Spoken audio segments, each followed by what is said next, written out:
One of the biggest improvements that we've seen in weed control programs around the country in recent years has been the addition of post-emerge residual herbicides to try to hold that weed pressure down further into the season. All right, you don't necessarily have to do this if you have low weed pressure, if you're in the extreme northern part of the United States and you have a short growing season, if you used 3 pre-emerge herbicides. I mean, there are many things I can think of where I go, you know, I don't want to invest the money in this. But if, let's say, I've had a lot of issues, especially with resistant weeds, this is absolutely a good program that you can do. Now, there are many products that can be used post-emerge in soybeans that add some residual to the program. And when we talk about our 3 pre-program, that's why we're discouraging you from using the Group 15s. Now, Group 15s are getting used widely. We're talking about products like Warrant, Outlook, Metolachlor products like Dual.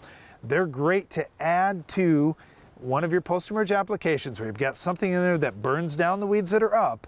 These products don't do that, but they are going to land on the soil, and with some moisture they're going to move into the soil and they're going to catch new weed flushes as they start germinating and wipe them out. The reason why Darren said we don't want you to use it pre is we do want you to use it early post as part of this program for post-emerge residual herbicides in soybeans. Now, you can use it pre and post. It's just if you're also using it in corn last year and next year, well, now you're going to use it twice this year. That's probably not the best way to manage your weeds and weed resistance. Anyway, what I would encourage you to do if you want to use this early post residual program we're talking about in soybeans is also consider adding something like FlexStar or Cadet to your Group 15. So we really like those Group 15s, but they're just residual herbicides. Cadet and FlexStar have contact activity and they have residual. So if you've got the combination of one of those PPOs, FlexStar or Cadet, plus a Group 15, boy, you've really got something there. Now, the way I like to do this, Brian, is with the very first pass through the field post-emerge. So you may not even have a whole lot of weeds up yet. If you can get that residual herbicide out there in time where you're going to catch some rain and catch some more weeds that are germinating, that's the best. Now, if you get it out there too late in the summer and maybe you hit a dry spell, it's going to lay there. You're not going to lose it necessarily. The problem is you are going to need some moisture to get that in. Your odds of getting that moisture are better if you do it earlier in the season. There are certainly other herbicides that can be used. I think right off the top of my head about the ALS herbicides like Pursuit, that has residual.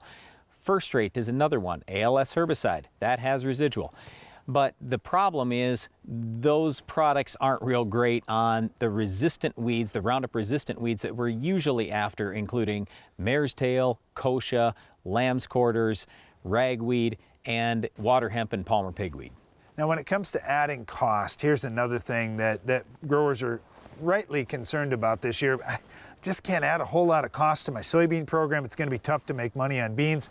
We're not talking about a lot of money here. In a lot of cases, we're talking $3 to $7, depending on what you're putting out there. There are a lot of generic alternatives as well, which has kind of helped keep the price down, even on some of the name brand products. Plus, there are a lot of rebate programs this year. So if you're using a complete program throughout the season, talk to your retailers about, hey, what tie-in programs are there to help me get these residuals for a lower price? All right, one last thing I'll bring up for 2 more residual herbicides that we haven't mentioned so far, dicamba and 2,4-D.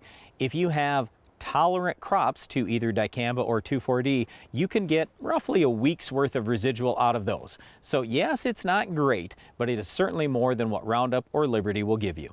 There are quite a few post-emerge products that can provide some residual control for your weeds until that crop gets fully canopied. That's what we're suggesting today. Add that to your first pass post-emerge this year in your soybeans. It may just help you on our Weed of the Week. We'll show you how to stop this weed coming up next.